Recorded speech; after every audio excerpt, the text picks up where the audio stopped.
Hey everybody, it's Captain Kyle. We're here at the Galactic Diversity and Inclusion Con in Philadelphia with the immensely talented Peter Macon. This is the guy.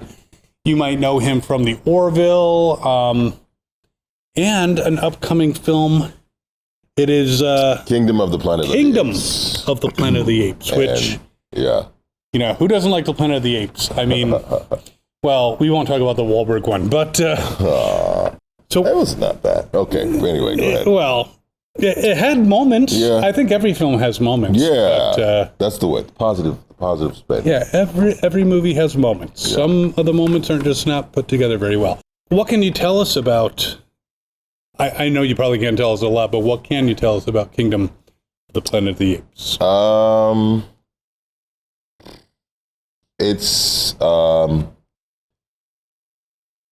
It definitely continues the legacy of the first, or like the last three films. It's a continuation of that. And that's about all I can say. Okay. And you did mention that we would not be seeing you barefaced. You would be... I'm not even going to tell you who I'm going to play, but you won't be seeing this beautiful mug. That's as far as that's as much as I can say on that as well. Very hush-hush over there in the Kingdom of the Planet of the Apes world. But for good reason, because we want you to be surprised, and I'll be surprised, just like the rest of the audience. Audiences around the world will be surprised too, because it's motion capture, and technology is amazing these days. So it'll be a very exciting, beautiful, heartwarming, heart-wrenching story. I know that. That is all I need to know. Okay. I am a big Planet of the Apes fan. Okay. From, you maniacs! I from the earliest days of Planet of the Apes. But Orville, of course, you were amazing. Talking about everything. Yes. And, we were talking with Chad before about the whole daughter-son saga. Daughter-son saga, yeah. And transgender or gender reassignment, or, yeah. Yeah, that was a very powerful story, and I was surprised that the first episode of that saga, which they picked up later, you lost. Yeah, no, I was actually really happy that it was sort of a tragic ending, season 1, episode 3, because I was like, okay, this has somewhere to go now, but this story is going to really open up and develop, and in that indeed it did over the course of the next 2 seasons, like with some sort of bookending happening in season 3. So I was really excited that it was going to be that kind of show as well, that wasn't going to, happy ending, everything gets wrapped up, so I think that's more like life, and I think it's more interesting, I think, to viewers. To conflict is always interesting, right? To watch and unpack and try to problem solve and troubleshoot. So, I was not happy. That's not the right word, but I was pleasantly surprised that and engaged and intrigued that. I think that was probably the episode where we sat back and said, "This is not going to be just Galaxy Quest. This is going to be different." This is going to be a serious sci-fi show that actually has consequences, which is awesome. Yeah, and I think the hybridization of comedy and drama is probably the most, I think, challenging and profound way to present stories, because, it's not like life, like there are things that are funny, there are things that make you cry, and sometimes you have to laugh to keep from crying. So, my clown professor, shout out to Chris Bays, said without the possibility of tragedy, comedy can't exist. Like, it has to be, the stakes have to be high for, like, the higher the stakes, the bigger the joke, I think. So, and that's the show. I feel like that's the element and the thing that sets this show perhaps apart from a lot of shows of the sci-fi genre, is that, most sci-fi, unless it's an absolute spoof like Spaceballs, Galaxy Quest, is not. There's not a lot of jokes. There's not a lot. It's not very funny. A lot of times it's very dystopian and troublesome. But I feel like this because of its homage to the original series, very the clean, like utopian sort of, like it's nothing is really dirty or greasy, at least on on the ship anyway. Like nuclear, like quantum fusion, like all these things that we've figured out. We're not seemingly like still steeped in carbon-based fossil fuel sources. So that's and that's hopeful. And so like there's a brighter tone I feel like to this show, and so like I think that opens the window a bit for the funny to live. Right. Yeah. But the more you expand, the more you can encounter problems like Absolutely. Kalons. Absolutely. I mean, conflict. There has to be conflict. There has to be protagonists and antagonists, but like different sorts of conflict. Not just not.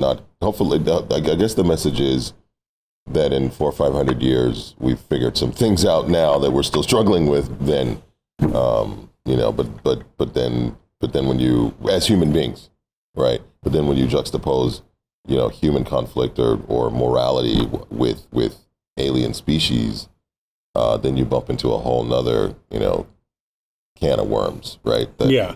So, and that's, Yeah, and we're definitely, I know there is no confirmation.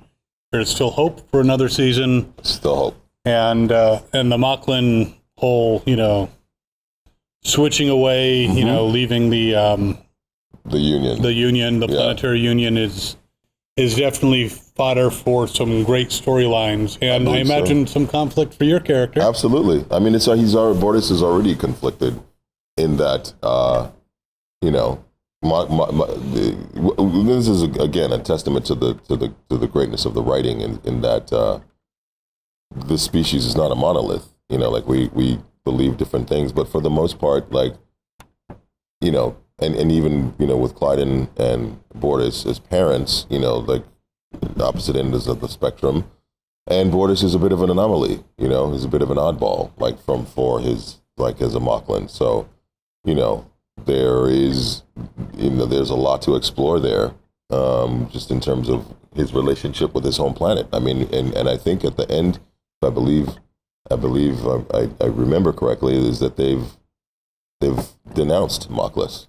So like they're essentially the Orville is their home, so their home everything. So like, do we find ourselves on another home world that we adopt, or what happens?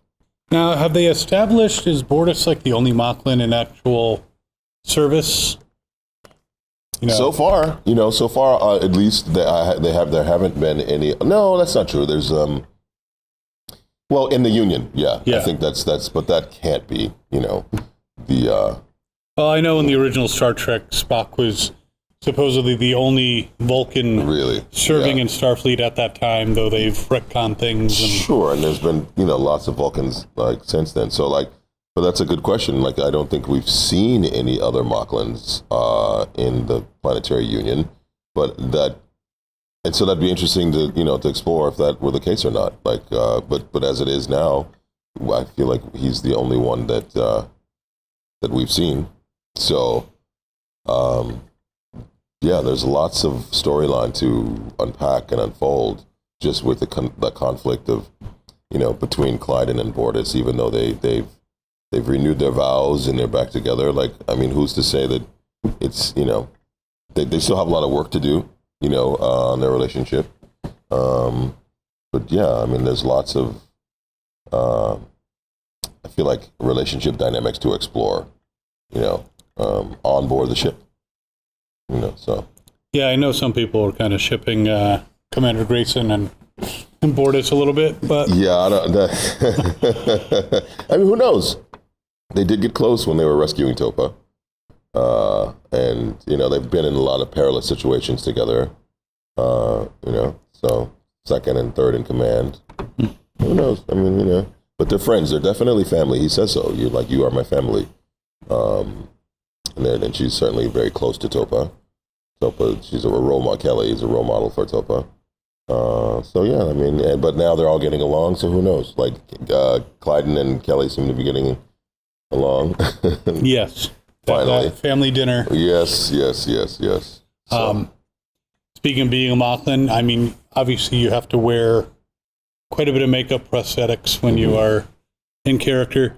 How much more did you have to wear in the naked, chasing Twice scene? as much. It's a full body prosthetic at that point. So that's like, so from a 2-hour makeup application, it went to a 4-hour makeup application. And we were 9,000 feet above sea level, running around at full speed all day. So there you have it. Yeah, that was something else. And that was my last day of shooting for season 3. Thank you. You're welcome. Well, thank you for showing us that naked body. Oh, some things you just can't bear to unsee. Never unsee that. Well, you did get a lot of sympathy, in various scenes. We interviewed Mark Jackson, and he was saying how, he's in that suit, but you guys are like sweating a heck of a lot more than he does. Oh, yeah. With the prosthetics. It's extremely hot. Extremely hot. And also, nice and toasty and warm. And so when it's hot outside, it's pretty miserable. But when it's cold outside, or it's cold on the stage, we're just fine. Everyone else is freezing. So, I understand they keep the stage pretty cold. Cool. Yeah. Because there's a lot of lights, and when it gets really hot, it's kind of hard to work. And Dave Letterman in his studio and the CBS in New York, it's freezing when you go and you watch a taping of it, or I guess the Colbert show now. But he always said cold for comedy. It's really hard to make the funny when you're sweating balls. Yeah. You know what I mean? So it's but yeah, and they kept it cold, pretty cool for me, because it gets really uncomfortable when it's hot, because there's just no place for the hot air to escape. It's just like all encased, and so when they take it off, it's like it's just the whole inside of it's slick with gross. sweat. Tons of cosplayers out there can certainly sympathize with what you've gone through. Yeah. So is there anything new on the horizon for you that you can, again, speak about? That I can talk about? No. But lots of, Kingdom of the Planet of the Apes will be out. Kingdom of the Planet of the Apes will release, I believe, Memorial Day or Memorial Weekend 2024. Okay. So look for that. And, hopefully, once this writer's strike, if this writer's strike doesn't, turn into something else and grow, and resolve itself, hopefully, relatively soon, we may have some news about, season 4, and I certainly hope that will be the case. So, but as it stands now, it's all a mystery. Just have to wait and see, but and just keep rewatching those reruns, and then hashtag the renew the Orville. Yes. Just get that out there. Write your congresswoman. If you're putting a baking recipe up, yeah, hashtag renew the Orville. Because truth be told, that's a considerable amount of fans. We have a considerable amount of power, and in the studios. Once there's a direct understanding, an undeniable understanding that the show, that there's a demand for the show, then that's what encourages them to get the balls rolling. So you have more power than you think. If you want more Orville, get it, bandy up, get the message rolling and get it out there, because they do pay attention to that. They meaning studio executives who greenlight projects. So let's make it happen. As I'd love to get back to work for and have more. I'd love to do a movie. I'd love to do whatever. But we definitely need some more. Absolutely. So yeah, we've got the power. You have the power. But yes. Yes.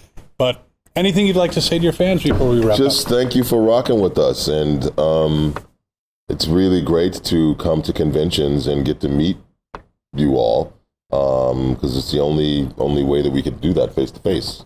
So I really appreciate that aspect of it, because we are sort of, I'm inside the TV and you're outside the TV, so we don't get to meet, and that keeps me going. That makes me happy, because sometimes you never know if anybody cares about what you're doing, and it's nice to see people in droves, and to be able to put faces to, the individual faces to the masses of people who appreciate and love our show. So, and that makes us want to, keep working that much harder on it to bring you more stuff to be excited about.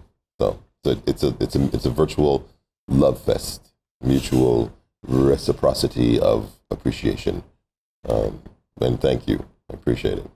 And we love to actually see your face. Yeah, I know, right? No one remember this, because this is what he actually looks like. Not for very long. But yeah, that's the funny thing. No one really knows the mask. What I would look like, and if I don't speak, you never know. So it's fun to reveal.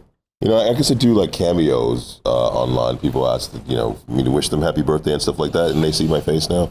But when we're filming, I do it. I was able to do it as when the makeup is on. But most of the time, this is what I look like. So just close your eyes and imagine, Bortus reading you the phone book, and I would listen to that for quite some time. I think I'm going to do just a big recording of the phone book, and people, and I'm literally going to, here's the A's, there's an hour worth of A's. Here you go. Although phone books don't really exist much anymore. Yeah, you'd have to get an old one. I think some of these people are dead. Yeah, some of these places are Starbucks now. But yeah, it's just really cool to be able to meet and exchange and talk to people and like yourself, and and I appreciate you taking the time to spend with me and push the message out to get the show, keep the show in the popular interest, for not just my show, but other shows. Yeah, I was going to say, it's not entirely selfless. I want to see another season. Yeah.